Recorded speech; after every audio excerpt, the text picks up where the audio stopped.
بسم الله الرحمن الرحيم. أعزائي المتابعين، السلام عليكم ورحمة الله وبركاته، ومساكم الله بالخير وأسعد الله أوقاتكم. وبعد اليوم معنا لكم الجحدد، هذا الجحدد الذي يسأل عنه الكثير. ما هو الجحدد؟ هذا الجحدد زمان على وضعنا وعلى جهلنا وكذا، وفي زماننا الماضي ما عندما جاء الطب وتقدم الطب والتعلم والناس تعلما وكذا، سمي الآن السعال الديكي. هذا هو الجحدد، هذا هو السعال الديكي اللي تقول له. فكان الإنسان زمان يسعل يسعل يسعل، يظل صوته أشبه بصوت الديك الذي يبغى في حلقه حاجة، كأنه ديك مضغوط، يظل يسعل يسعل يسعل، يعني زكام ناشف عنده وكحة ناشفة، ويظل صوته أشبه بصوت الديك. والآن هذا أطلق على السعال الديكي باسم السعال الديكي، يعني نسبة إلى صوت الديك، يعني مأخوذ من صياح الديك عندما يسعل، يظل يكح الواحد، يكح يكح يكح كأنه ديك مضغوط يظل. فهذا احنا زمان نقول له، احنا ما عرفنا إلا الآن، يعني ذحين عندما كبرنا وعلمنا وتعلمنا إنما في السبعينات ويشل، وزماننا زمان أبوتنا وإجدادنا كان نقول له جحدد، وعلاجه ما حد يصدق، يعني إلا واحد يعني مر به مثل أنا ومثل جماعتنا مول وكذا. لكن اسمعوا الآن جيل اليوم هذا ما يصدق هذا الكلام، إنه هذا هو علاجه. كان زمان عندنا إحنا قدام، ومن فين آبائنا وإجدادنا هذا الخذ الله أعلم. ما يعني خلاص قولوا لي يدللون بس هون، إنما الأعمال بالنيات، على نيتهم، وربنا معطيهم سبحانه وتعالى ويشافي ويلاطف، لأن الناس على نيتها. كان من توكل على شيء أوكله الله عليه، ومن توكل على الله شفاه الله سبحانه وتعالى.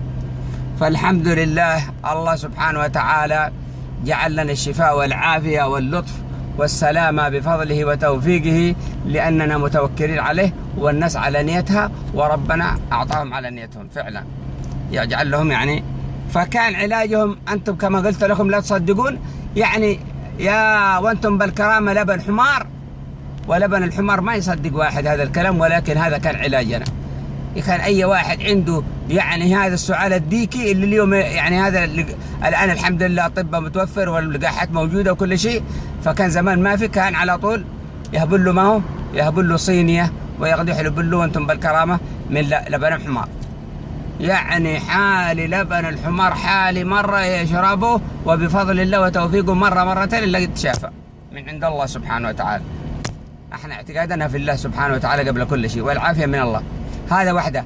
الثانية أيضا أنه بعضهم يطلع يعني يهبل لهم أمكوز حق امرأة اللي يرعبوا رعم غنام، أمكوز اللي يرعبوا رعم غنام، يشلوه ويعبيه مويه ويعبيه كين، ويطلع فوق أكبر عشه ويقول رحم الله مقحددي.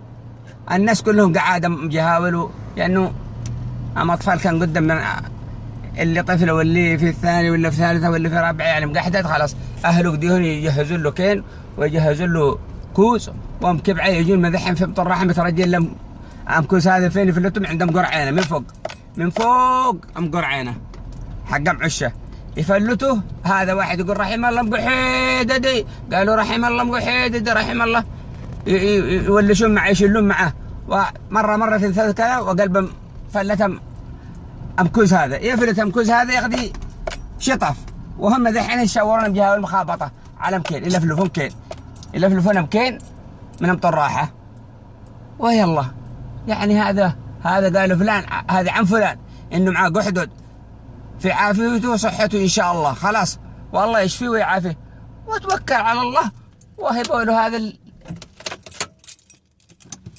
اللعبة وتعافى بفضل الله وتوفيقه. فكان علاجنا يا يسوون له من هذه وانتم بالكرامة قلنا لبن حمار، أو يسوون له كين ويطلع بواحد فوق قرعنا ويفلته يلقطنا مكين حقه على نيته، يقول توكلنا على الله وربنا سبحانه وتعالى الملاطف والشافي. حتى جاء الطب وعرفوا انه السعال الديكي واللقاحات له ما يصيب الا الاطفال الصغار، ولهم الان قد هلا لقاحات ووقاية، والحمد لله ربخنا من هذاك الغلبة من هذاك التعب. جاء الطب وجاء التقدم وجاء العلم، والحمد لله رب العالمين. الشافي